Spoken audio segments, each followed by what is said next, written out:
What is up everyone, welcome back to Mainly Movies, the channel where we talk about, well, mainly movies. So welcome back to another video. Today we're going to be reviewing HBO's The Last of Us Season 2. After the events of Season 1, both Joel and Ellie find themselves living in a peaceful community led by Joel's younger brother, Tommy. After some grueling events occur, Ellie must go on a revenge-filled journey to Seattle. So here we are finally talking about Season 2 of the HBO Last of Us show. Now first of all, I want to just clarify, I'm quite mixed on the Last of Us Part 2 video game. There are aspects of the game that I think are absolutely groundbreaking, and then there's some aspects that I'm not really too fond of. But I overall think that the performances, the gameplay, and the voice acting are superb. It's some of the writing and some of the choices that were made in that game that I'm not quite a fan of. But anyway, we're here to talk about the show adaptation of the game, not the actual game itself.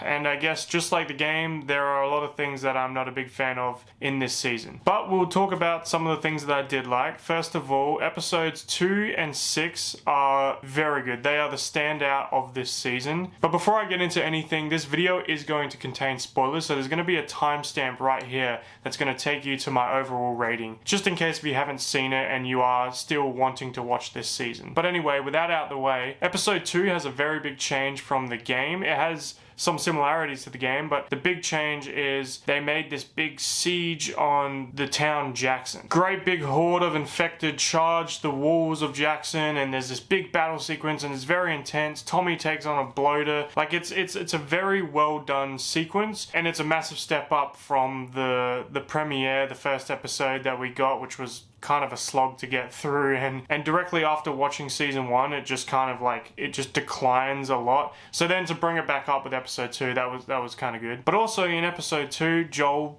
dies. Abby finally gets to him and kills him right in front of Ellie and sparks her whole revenge-fueled mission. And I honestly gotta say that whole sequence was done very well. Caitlin Dever as Abby is also one of the positives of the show. She does really well. Although she's not in it as much, they are going to make a season 3 which is going to focus more on her character, which kind of makes sense a little bit. Because cramming part 2's story into one season will just be very rushed and messy, so it's great that they're kind of splitting it up into 2 seasons. But another thing that I liked, and my issue with the game version, is when Joel comes across Abby and her friends, he kind of just announces who he is in front of them, and then that's what sparks his death. However, in the show, Joel is with Dina, and Dina can't even see Joel and yells out his name, and that's how Abby knows that this is Joel. And I actually kind of like that. It's like, it's a bad mistake, and it kind of makes Dina a little bit responsible for his death. Another thing that they really don't go in much detail and that they could have, which is Dina kind of feeling responsible for Joel's death in a way. But the writers never really go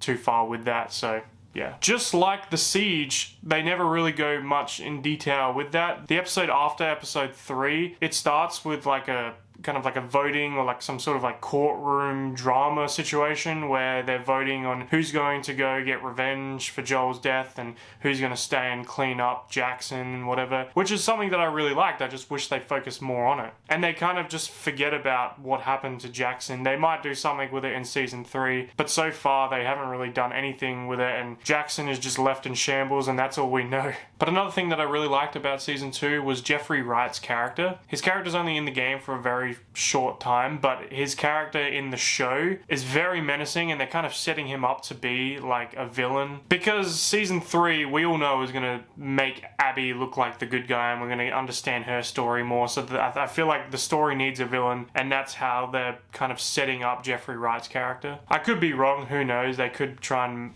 make him a good guy or try and make us understand him a little bit, but he does just play like a really good villain. Our first introduction to him, he just completely kills his whole teammate in this very just intense scene where he chucks a grenade into this van with all his teammates in it.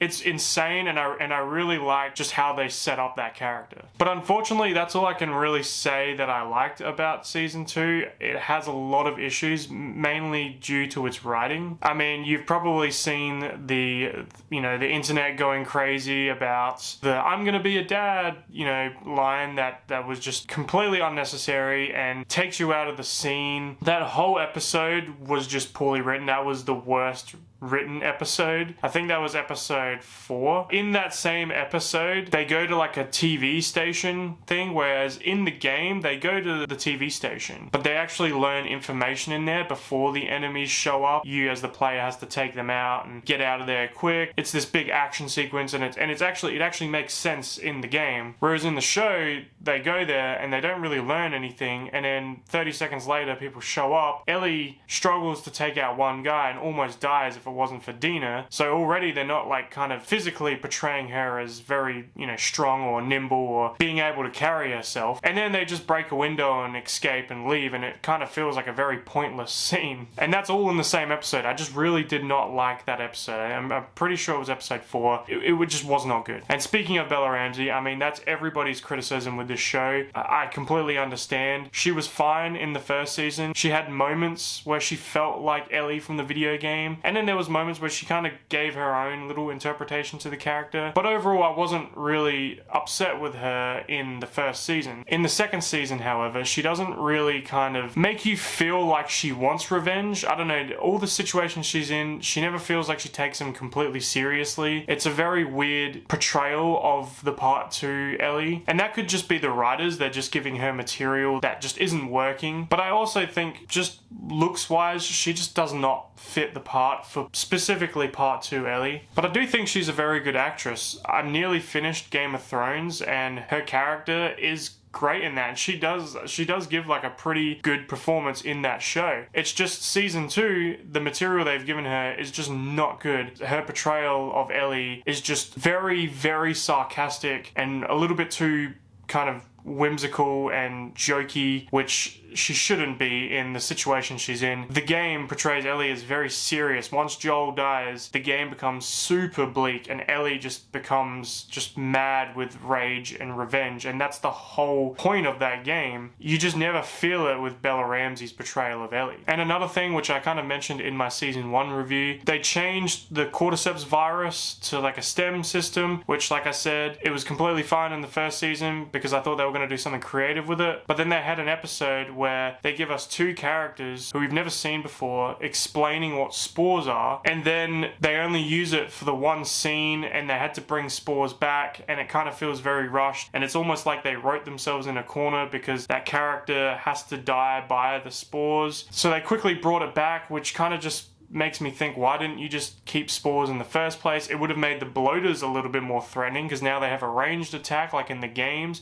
They throw spores at you, but now they just feel like big fat clickers. And I don't know why they had to just quickly change it. They could have just changed that character's death, but no, they needed it to be like the game, and so they had to quickly rush spores back into the storyline. Just overall, I just was not impressed with season 2. It felt like a slog to get through. It was only 7 episodes, whereas the first season was 9, and it still felt longer somehow than season 1. And the episodes in season 1 were longer. But overall, I just wasn't a fan of season 2. So anyway, I'm going to give The Last of Us season 2 a 2-star.